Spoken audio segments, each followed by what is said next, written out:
नमस्कार friends, visa to explore में आपका स्वागत है। मैं हूं आपका होस्ट हरीश बाली। इस समय मैं मध्य प्रदेश में ट्रैवल कर रहा हूं। अभी मैं सांची से 10 किलोमीटर दूर उदयगिरी में ना जंगल रिजॉर्ट करके एमपी टूरिज़्म का प्रॉपर्टी है, यहाँ पे खड़ा हूँ।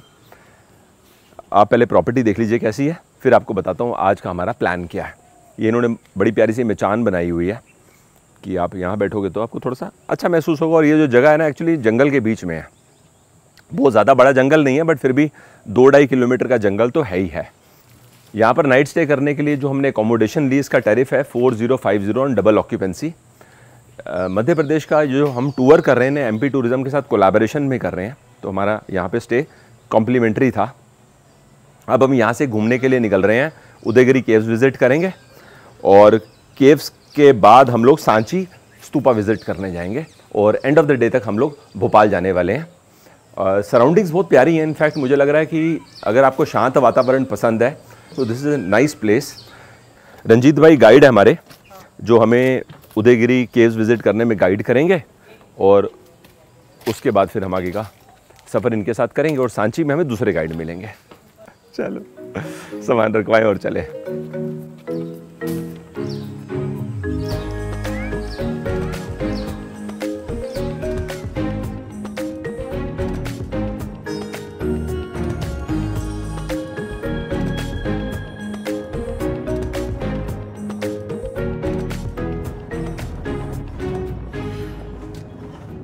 जंगल रिजॉर्ट से हमने लगभग 3 किलोमीटर का सफ़र किया है और हम उदयगिरी केव्स विज़िट करने पहुंच गए हैं। कहाँ से विज़िट स्टार्ट करेंगे? सर यहीं से स्टार्ट करते हैं। हाँ।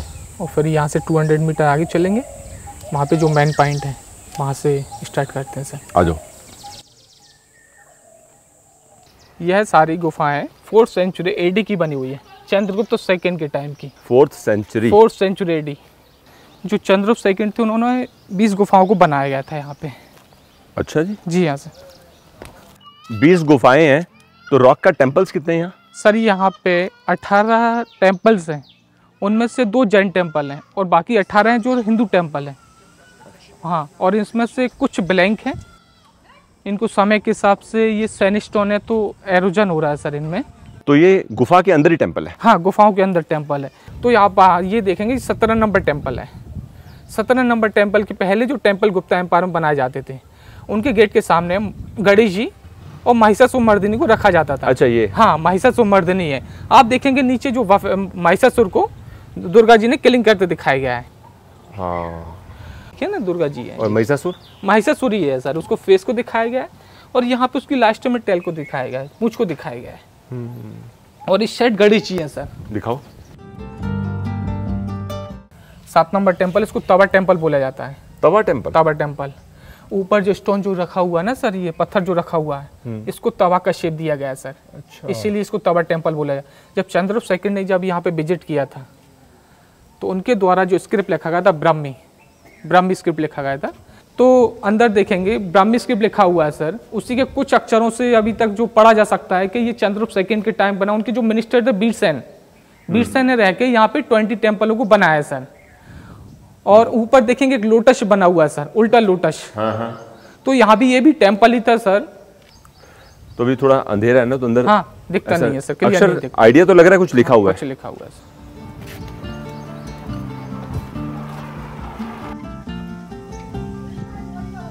तो अपन आप जा रहे हैं 6 नंबर पे, गुफा नंबर 6। हाँ, गुफा नंबर 6 है। तो यहाँ पे जो चंद्रगुप्त सेकंड के द्वारा जो पहली गणेश जी की मूर्ति बनाई गई थी, गणेश जी की, वो ये वाला। इससे गणेश जी की कोई भी प्राचीन मूर्ति नहीं है पूरे हिंदुस्तान में। ये सबसे प्राचीन मूर्ति है गणेश जी की। बाहर वाली मूर्ति की बात? हाँ सर, ये वाली गणेश जी की। तो आपका मतलब हमारे देश में गणेश भगवान का इससे पुरानी मूर्ति कोई भी पुरानी गणेश जी की मूर्ति कहीं नहीं है सर। गणेश भगवान का मूर्ति के साथ में ही भगवान विष्णु का मूर्ति आप देखिए। ये सब 4th सेंचुरी के मैं आपको कार्विंग्स दिखा रहा हूँ। इस तरफ को द्वारपाल है, इस तरफ को द्वारपाल है।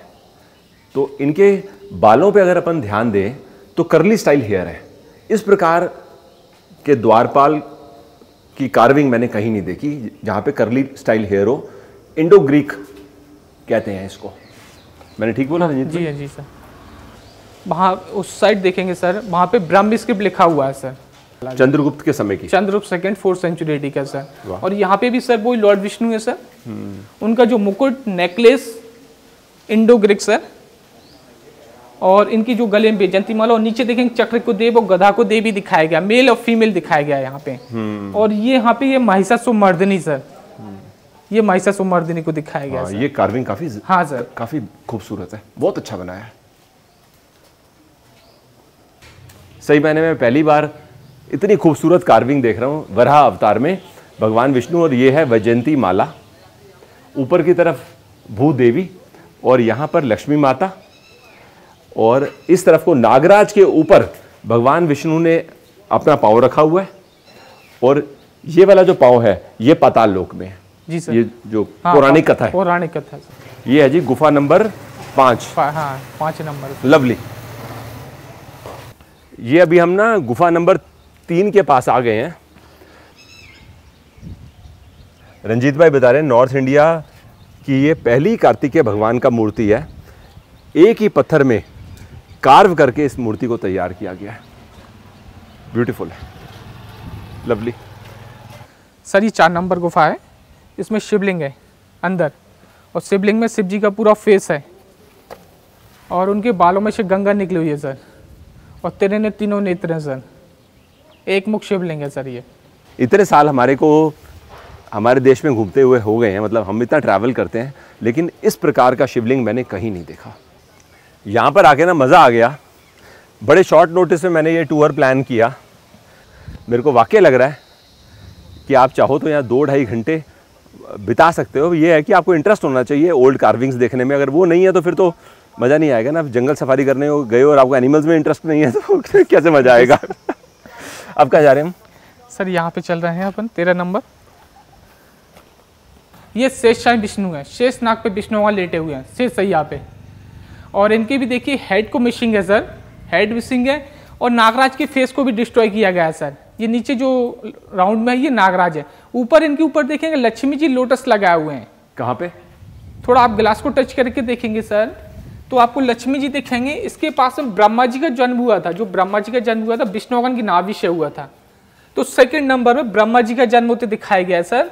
फिर इसके बाद विष्णु भगवान के जो वाहन है गरुड़ जी को दिखाया गया सर। फिर इनके जो 4 हाथों में 4 शस्त्र, गधा, चक्र, पद्म और शंख, चारों शस्त्रों को मनुष्य योनि में दिखाया गया है। और यहाँ पे ये चंद्रगुप्त सेकंड, पीछे उनके साथ जो मिनिस्टर है वीरसेन है सर। चंद्रगुप्त सेकंड उनके मिनिस्टर वीरसेन है सर। मंत्री जो वीरसेन रहे हैं वो है सर यहाँ पे। बहुत बढ़िया, ये अच्छी बात है। इन्होंने ग्लास से कवर कर दिया जिससे कि पूरी तरह से प्रोटेक्शन रहे। जी हाँ। ये 12 नंबर गुफा है सर। ये विष्णु भगवान का जो चौथा अवतार हुआ था, नरसिंह अवतार, आधा नर आधा सिंह, ये नरसिंह अवतार को दिखाया गया सर। सिर है सर, लाइन का है सर शेर का, और पूरा नीचे मनुष्य बॉडी दिखाई गई है सर। गले में बेचंती माला पहने हुए हैं और नीचे उनके द्वारपाल दिखाए गए हैं सर। अति सुंदर, अति सुंदर। एक चीज़ और हमें ना इंटरेस्टिंग पता लगी है, उदयगिरी केव्स हम विजिट कर रहे हैं। इसका नाम कैसे पड़ा? इन्होंने बताया कि 1 नंबर गुफा जो यहाँ से 300 मीटर पे है, वहाँ पर पहले ना सूर्य भगवान का मंदिर हुआ करता था। जी सर। गुफा तो अभी भी है लेकिन वहाँ टेम्पल नहीं है। टेम्पल नहीं है सर। 21 जून को सूर्य की जो पहली किरण है वहाँ पर पड़ती है। इस कारण की वजह से इस जगह का नाम उदयगिरी पड़ा। और जाहिर है आज हम इन केव्स को उदयगिरी केव्स के नाम पे जानते हैं। केव्स के नाम से जानते हैं सर। ब्यूटीफुल। तो मुझको आके ना यहाँ पर ऐसा लग रहा है, नंबर 1 आपको गाइडेड टूर करना चाहिए। गाइड्स यहाँ पर उस प्रकार से नहीं मिलते कि आप जाओ और केव के बाहर गाइड खड़े होंगे। आपको जहाँ भी रुक रहे हो होटल वाले से पहले बात करके गाइड प्री बुक करना पड़ेगा, भले आप 1 दिन पहले कर लो। इनसे हमारा संपर्क कल शाम के समय ही हुआ है। तो अब रंजीत भाई हम जा रहे हैं सांची स्तूपा विजिट करने। ठीक है? जी हाँ सर। तो वहाँ पर हमको राकेश जी मिलेंगे, आगे की प्लानिंग करते हैं। जी जी। और फिर जैसे वहाँ से फ्री होंगे तो हम आपसे दोबारा कनेक्ट करेंगे। जी हाँ सर। ये ठीक रहेगा ना? जी सर। तो अभी फिर आप सांची जा रहे हैं? नहीं, मैं थोड़ा रुकूंगा यहीं पे। कुछ काम है आपको? हाँ जी। चलो, तो वहाँ से फ्री होके आपको कॉन्टैक्ट दोबारा करते हैं। जी सर।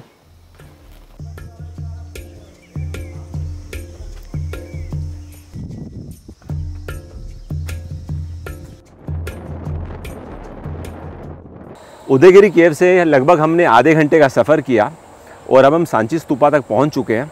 40 रुपीज़ पर पर्सन एंट्री टिकट भी निकाल ली है। मैं आपको राकेश जी के साथ इंट्रोड्यूस करवा रहा हूँ। आइए सर, नमस्कार सर। नमस्कार राकेश जी। जी सर। आप यहाँ के टूर गाइड हैं। हाँ जी सर। इस समय देखिए मौसम गर्म है, मई का महीना चल रहा है। वैसे ज़्यादातर टूरिस्ट यहाँ पे नवंबर से फरवरी मार्च के बीच में आते हैं, लेकिन ये मॉन्यूमेंट विजिट करने टूरिस्ट पूरे साल आते हैं। मतलब अब ये मैं सिर्फ ज़्यादा और कम टूरिस्ट की बात कर रहा हूँ क्योंकि वेदर गर्म है। बिल्कुल सर, 12 महीने टूरिस्ट चलता है अब तो जो है ना। तो सांची आज जो हम टूर करने जा रहे हैं वर्ल्ड हेरिटेज मोनूमेंट में है और यहाँ पर 51 मोनूमेंट देखने के लिए हैं। 3rd सेंचुरी BC से 12th सेंचुरी AD तक का इतिहास है। बहुत पुराना इतिहास है। आइए चलेंगे तो।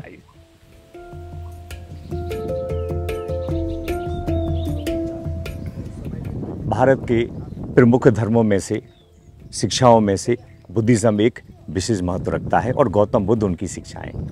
बुद्ध का सांची से उनके जीवन में कोई संबंध नहीं है। लुम्बिनी, जहां गौतम बुद्ध का जन्म हुआ 563 बिफोर क्राइस्ट। बोध गया में तप किया उन्होंने, ज्ञान प्राप्त किया। सारनाथ में जाके बुद्ध ने फर्स्ट ज्ञान का उपदेश दिया और कुशीनगर में जाके वहाँ परिनिर्वाण हुआ। तो 4 जो हमारे मुख्य तीर्थ हैं, लुम्बिनी, बोध गया, सारनाथ, कुशीनगर, बुद्ध अपने जीवन में वहाँ थे। लेकिन बुद्धिज़्म को बढ़ाने वाले भारत के महान सम्राट अशोक, उन्होंने बौद्ध धर्म का प्रचार किया। पूरे भारतवर्ष के 16 महाजनपदों में 84,000 बुद्धिस्ट मोनूमेंट बनाए। सो मुख्य केंद्र सांची बनाया उन्होंने। तो आज जो हम बात कर रहे हैं कि बुद्धिज़्म का सबसे इम्पोर्टेंट पार्ट मोनूमेंट क्या है, वो है स्तूप, चैत्य विहार। तो सांची के महास्तूप में भगवान बुद्ध की पवित्र अस्थियों को रखा है जो आपके सामने है और उनके जीवन की हर एक घटना को सांची के 4 तोरण द्वारों में दिखाया गया है। तो स्तूप बनाया जाता है 3rd सेंचुरी BC में, फिर इसके बाद दोबारा सेकंड डोम बनाया जाता है 2nd सेंचुरी BC में और गेटवेज बनाए जाते हैं 100 BC में। और 100 BC में बुद्ध के जीवन की हर एक घटना और जातक कथाओं को 4 तोरण द्वार में दिखाया गया है जो कि सातवाहन पीरियड के बने हुए हैं। तो सेकंड डोम का क्या मतलब है? हाँ सर, ये जो है ना, आप देखेंगे डबल डोम आर्किटेक्चर। डोम के अंदर भी एक और डोम है जो सम्राट ऊपर वाले की बात कर नहीं सर, ये जो 2nd सेंचुरी BC में स्टोन और लाइम मोटर में कवर किया गया है। ओरिजिनल स्तूप टेराकोटा ब्रिक से बना हुआ है जो कि इसके अंदर है। जो अशोक थे, हाँ जी, वो भगवान बुद्ध की जो अस्थियां थी, हाँ जी सर, वो उनको कहाँ से मिली? हाँ, तो सर ये शुरुआत होती है कुशीनगर में। जब गौतम बुद्ध का महापरिनिर्वाण हो जाता है तो वहाँ के जो क्षेत्रीय रीजनल रूलर्स होते थे वो चाहते हैं कि बुद्ध मेरे हैं, मैं लेके जाना चाहता हूँ। शाक्य लोग कपिलवस्तु ले जाना चाहते हैं, अस्थियाँ ले जाना चाहते हैं, शरीर को ले जाना चाहते हैं तथागत के।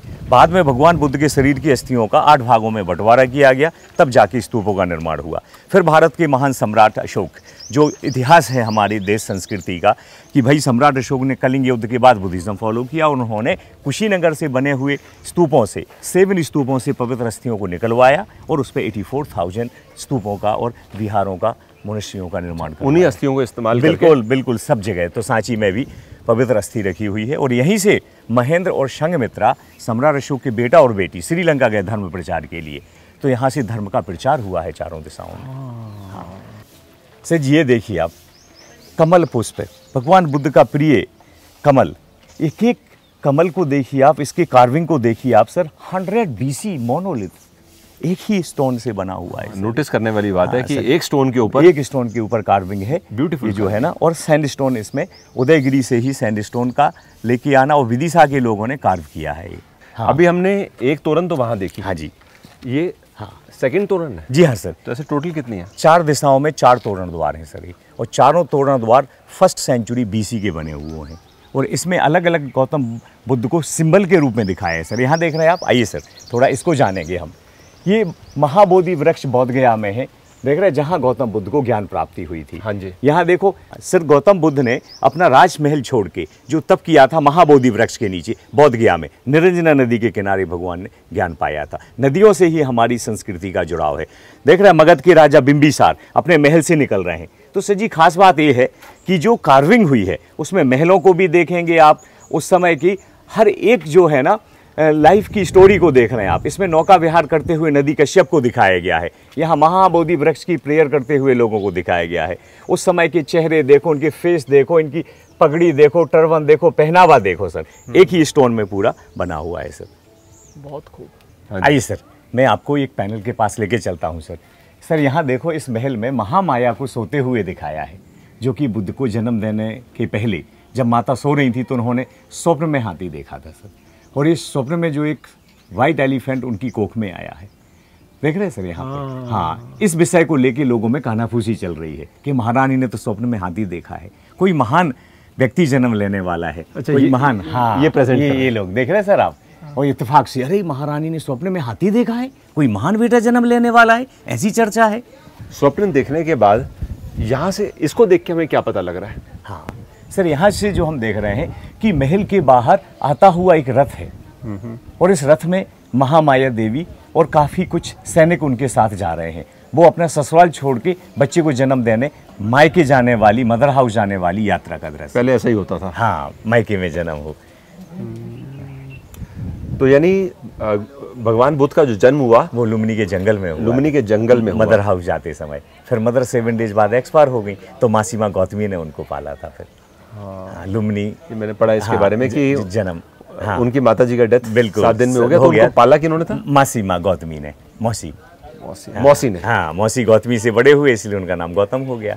सर, इसका जो हम फर्स्ट फलक देख रहे हैं ना, फर्स्ट आर्किट्रेव सर, इसमें आपको 1 2 3 4 5 6 7 5 स्तूप एंड 2 बोधि ट्रीज, इसमें बुद्ध और मानसी बुद्धों को दिखाया गया है।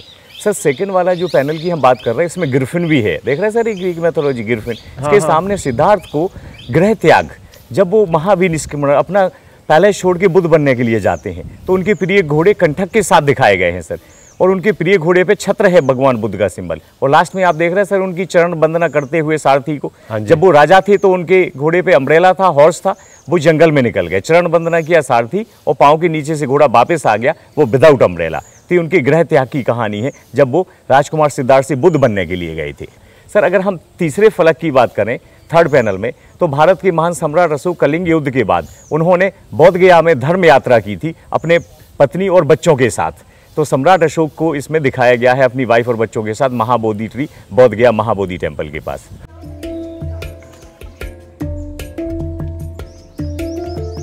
सर, सबसे एक में सुंदर महिला है सालभंजिका की मूर्ति, जो कि आप राइट साइड में देख रहे हैं, आम के वृक्ष में खड़ी हुई, द मास्टरपीस सालभंजिका सर, दोनों साइड थी। यहाँ की कितनी इंटैक्ट है, देख रहे हैं आप, त्रिभंग मुद्रा में खड़ी हुई है, देख रहे हैं सर। ये उस समय की यूथ एंड प्रॉस्पेरिटी का सिंबल है सर।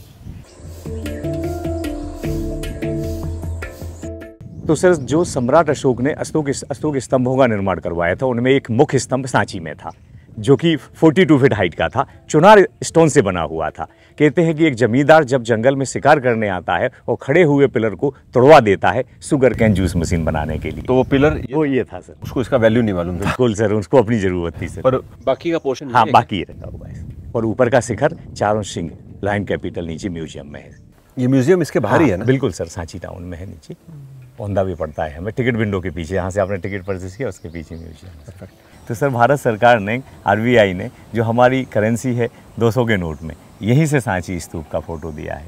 तो सर, हमें तो ऐसा मानते हैं कि 2000 साल का इतिहास 200 के नोट में, और 1000 साल का इतिहास रानी की बावड़ी 100 के नोट में, 500 साल का इतिहास दिल्ली का लाल किला 500 के नोट में, 14 का हम्पी 50 में, सारे वर्ल्ड हेरिटेज दे दिए सर। सर, ये देखिए सबसे इम्पोर्टेंट पार्ट, जिसको कहते हैं हम सांची की मोनेस्ट्री, सांची का विहार। भारत के महान सम्राट अशोक जब स्तूप का निर्माण करवाते हैं, तो यहाँ पे स्तंभ का निर्माण होता है और यहाँ मोनेस्ट्री का निर्माण होता है, टीचिंग के लिए, स्टे करने के लिए। अशोक सम्राट अपनी वाइफ और बच्चों की शिक्षा यहाँ पूरी करवाए अपने गुरु मोगली पुत्र तिस्सा के द्वारा। दोनों बच्चों ने शिक्षा यहाँ पूरी करके श्रीलंका विजिट किया सर।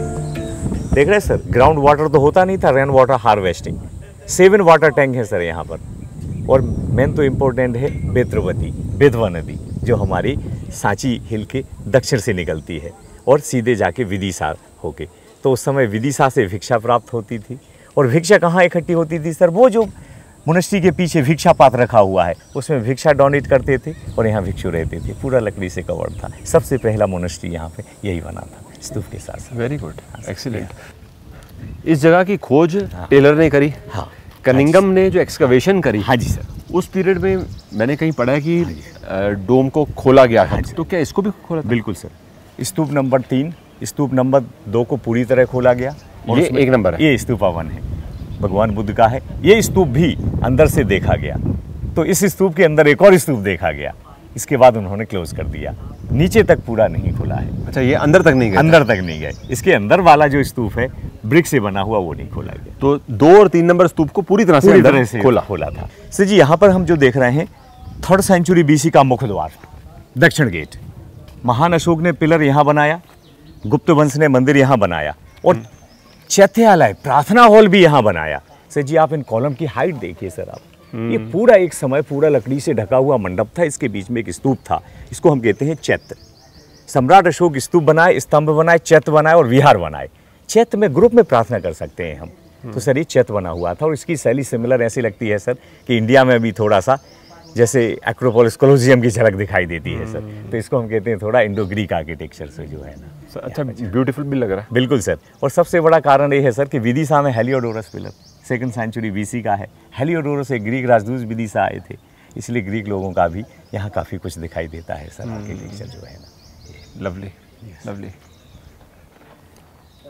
हम ना अभी तक अंदर नहीं गए हैं। हाँ, ये ऐसा गोल घूम सकते हैं। एक बार चले। हाँ।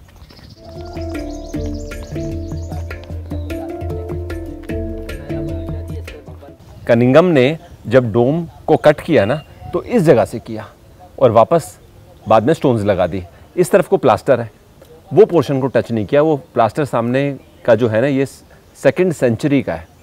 अगर किसी को नहीं पता तो आदमी हैरान हो कि उस तरफ ही क्यों है प्लास्टर, यहाँ क्यों नहीं है? बिल्कुल सर, इसका 30% पार्ट जो है ना डोम का, ये हाँ वेस्टर्न और सदर्न साइड का यहाँ से ओपन किया था, क्योंकि उनको पता था मेन एंट्री यहाँ से थी, तो यही मिलना चाहिए कुछ। अब ना हम अंदर की तरफ आ गए हैं। हाँ जी सर। और इसको क्या बोलते हो? हाँ, ये भूवेदिका है सर, और ये प्रदक्षिणा पथ है।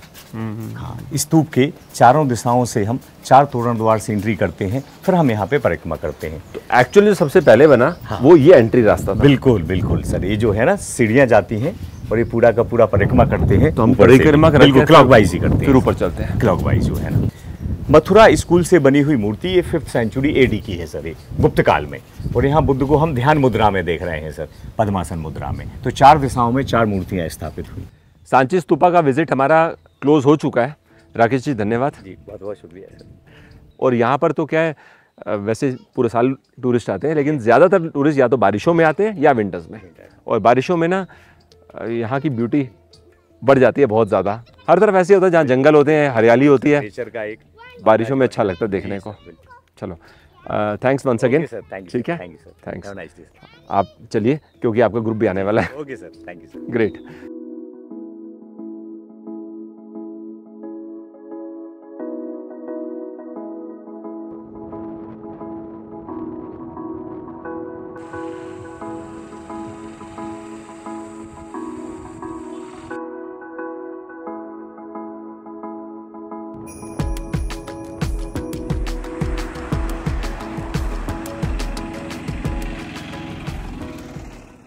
स्कूल में पढ़ाई करते समय हम ट्रॉपिक ऑफ कैंसर के बारे में ज्योग्राफी में पढ़ा करते थे। यहाँ पर आके हम कर्क रेखा के पास ही खड़े हुए हैं। लिखा है ना सामने ट्रॉपिक ऑफ कैंसर। तो इन्होंने हमारे जैसे टूरिस्ट को दिखाने के लिए कि रेखा कैसे जा रही है, आप ये देखो जी, ये सामने आपको रोड पार करती हुई लाइन को दिखा दिया है। 23.5 डिग्री नॉर्थ इक्वेटर से ट्रॉपिक ऑफ कैंसर, और साउथ इक्वेटर से 23.5 डिग्री पे चाहते हैं तो ट्रॉपिक ऑफ कैप्रिकॉर्न। कभी लाइफ में मौका लगेगा तो ट्रॉपिक ऑफ कैप्रिकॉर्न भी देखेंगे और इक्वेटर भी देखेंगे। कि हालांकि equator is a imaginary line, लेकिन फिर भी एक फील आती है ना कि आपने एक जगह खुद देखी। मेरे को याद है जब मैं मध्य प्रदेश में उज्जैन गया था, वहाँ पर भी मैंने कर्क रेखा देखी थी। तो आज सेकंड टाइम है। हमारे देश में ना 8 स्टेट्स हैं जहाँ से ये कर्क रेखा पास होती है। गुजरात, राजस्थान, MP से होती हुई वेस्ट बंगाल और उसके बाद मिज़ोरम।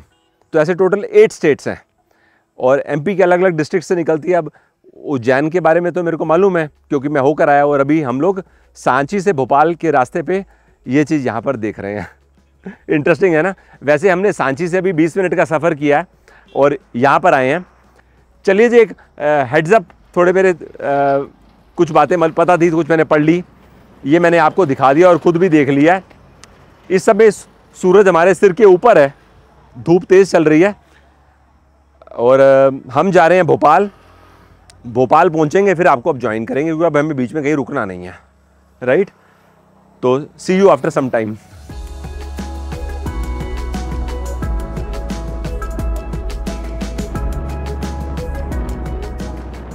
शाम का समय है, मैं भोपाल पहुंच चुका हूं। मैं आपको इंट्रोड्यूस करवा रहा हूं मिस्टर शिव शेखर शुक्ला जी से, मेरे साथी हैं। नमस्कार। नमस्कार।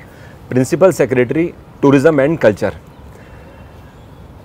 आज से सर अगर मैं 5 साल से ज़्यादा पुरानी बात करूं, 10 या 12 साल पुरानी, तो हम लोग मध्य प्रदेश को देखते थे एज अ डेस्टिनेशन जहाँ पर फॉरेस्ट बहुत है, और फॉरेस्ट के अलावा अगर मैं कुछ सोचता हूँ तो हेरिटेज, फॉरेस्ट एंड हेरिटेज ये चीज़ रहती थी, और ऐसे ही हम काफ़ी सालों से सुनते आए हैं। बस मैं आपसे जानना चाहता हूँ कि आज की डेट में किस किस कैटेगरी में एमपी टूरिज़्म एक्सपैंड कर रहा है, या फिर लोगों को अवेयरनेस है या नहीं है, but these are the categories. जी, सबसे पहले तो बहुत बहुत शुक्रिया, आप मध्य प्रदेश पधारे और हमारे राजधानी भोपाल में पधारे। We call Madhya Pradesh as the heart of incredible India. हम दिल हैं हिंदुस्तान के, और जब दिल है तो दिल बहुत अच्छे से धड़क रहा है। तो मैं आपके दर्शकों के माध्यम से बताना चाहूँगा कि मध्य प्रदेश एक ऐसा स्टेट है जिसको हम बोलते हैं कि ये offbeat multi speciality destination है। यहाँ पे आप जो भी चीज़ पूरे इंडिया में या कहीं भी देखते हैं वो सारी चीज़ें आपको देखने को मिलेंगी। लोग ज़्यादातर जानते हैं मध्य प्रदेश को नेशनल पार्क्स के कारण, क्योंकि we are the tiger state, we are the leopard state. सबसे ज़्यादा संख्या में टाइगर्स और लेपर्ड्स मध्य प्रदेश में है। हेरिटेज की बात आपने स्वयं कही, यूनेस्को की 13 world heritage sites Madhya Pradesh में है। किसी भी जो स्टेट में सबसे ज़्यादा number of world heritage sites UNESCO की मध्य प्रदेश में है। इसके अलावा रिलीजियस टूरिज़्म की बात करें अगर, तो हमारे यहाँ 2 ज्योतिर्लिंग हैं, महाकालेश्वर जी और ओंकारेश्वर जी। वहाँ पे लाखों की संख्या में श्रद्धालु प्रतिदिन आते हैं। मैं उज्जैन तो गया हूँ, लेकिन ओमकारेश्वर नहीं गया। मैं काफ़ी टाइम से मेरे माइंड में है, मैं मे बी आने वाले 1 साल के अंदर प्लान करूँगा। तो Mandu is also connected, I mean same geography. Absolutely. So Indore, Mandu, Omkareshwar, Maheshwar और Ujjain. And Maheshwar is famous for sarees. Maheshwar is also famous for sarees. That is also one of the things. But Maheshwar itself is a very good, बहुत quite छोटा सा town है नर्मदा जी के किनारे।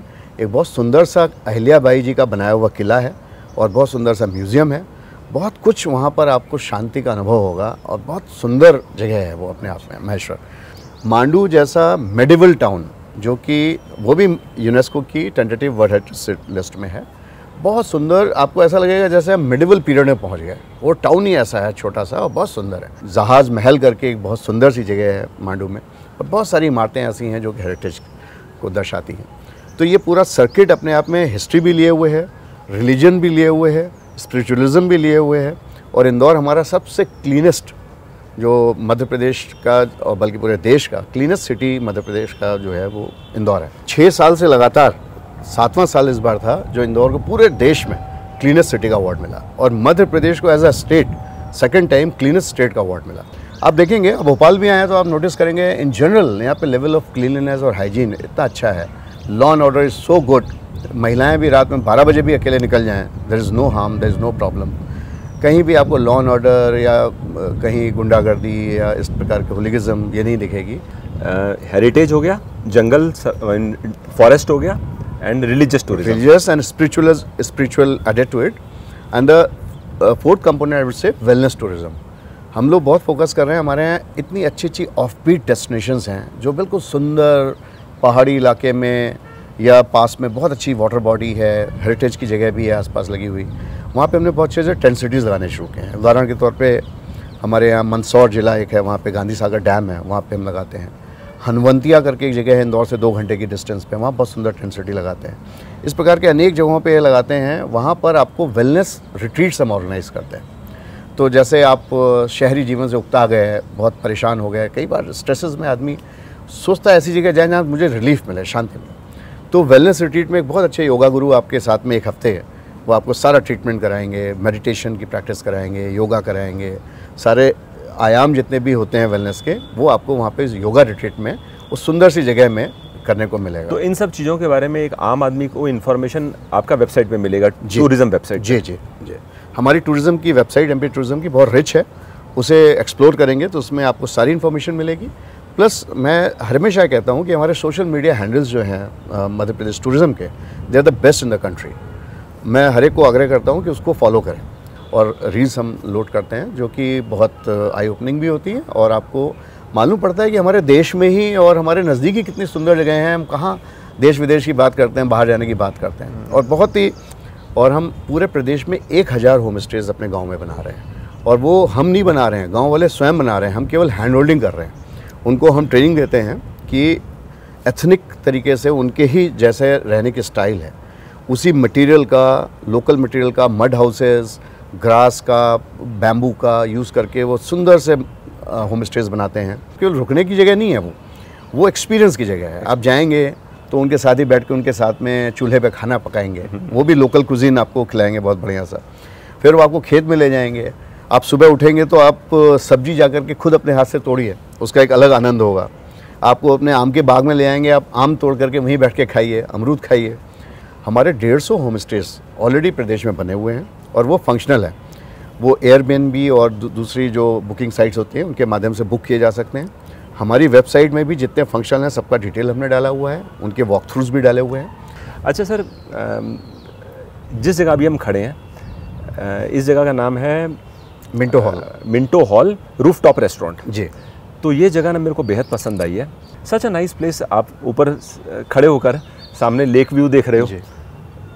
और वहाँ पर सामने क्या है? वो सामने बड़ी बिल्डिंग्स दिख रही हैं, वो मेडिकल कॉलेज है यहाँ का, Gandhi medical college, government medical college. हाँ जी। और उसके बगल में 2 मिनारेट्स आपको दिख रहे हैं, वो एशिया की सबसे बड़ी मस्जिद है, उसको ताजुल मसाजिद नाम दिया गया है। अब भोपाल में आप रहेंगे तो उस रीजन में जा सकते हैं। और ये वाटर बॉडी आपको दिख रही है, ये छोटा तालाब कहलाता है। और इसी के अब स्ट्रीम इस बस्ती के पीछे बहुत बड़ा तालाब है उस समुद्र के बराबर, और वो राजा भोज ने 9वीं शताब्दी में बनाया था। तो साइज़ में वो तालाब इससे भी काफ़ी ज़्यादा बड़ा है। ये तो उसके सामने बहुत छोटा है। जबकि यहाँ से देख रहे तो हमको यही ह्यूज लग रहा है। नहीं, वो उसकी तो सीमाएं नहीं दिखती हैं। अच्छा। वो तो आपको पानी ही पानी दिखता है। उसका स्प्रेड जो है भोपाल से लेकर सीहोर डिस्ट्रिक्ट तक चला गया है। अच्छा जी। We are also blessed to have 7 major tribes and 45 sub tribes. Gond, Bhil, Sahariya, Bhariya, ये सारी ट्राइब्स हमारे यहाँ सुरक्षित हैं और उनका कल्चर बहुत अच्छे से हमने कंजर्व किया हुआ है। भोपाल आप आए हैं, मैं आग्रह करूंगा आप यहाँ का ट्रैवल म्यूजियम जरूर देखिए समय निकाल कर। मेरे को काफ़ी सब्सक्राइबर्स का कमेंट्स भी आए थे कि ट्रैवल म्यूजियम मिस मत करना। Absolutely, I would say this is one of the best museums in the country and one of the best benchmark internationally as well. कोई भी इंटरनेशनल टूरिस्ट आता है वहाँ जाकर के बहुत प्रभावित होता है जिस सुंदरता से ट्रैवल कल्चर को वहाँ शोकेस किया गया है, उनकी लाइफस्टाइल को, उनके कल्चर को। एमपी टूरिज्म कॉर्पोरेशन की एक हेल्पलाइन नंबर भी है जहाँ पे कोई भी रिंग करता है तो they advice, they also book. I was not aware about. Yes, तो वो भी हम आपको दिलवा देंगे। आप अपने चैनल के माध्यम से भी बता सकते हैं लोगों को, और बाकी ऑपरेटर्स के माध्यम से तो बुकिंग्स होती हैं। Done sir, so nice to talk to you in great length, और इतना सब आपने हमें स्टेट के बारे में बताया, और thank you so much. Thank you so much for being here. Enjoy your stay. Thanks. I wish every comfort comes to you here and you relish definitely having a great time.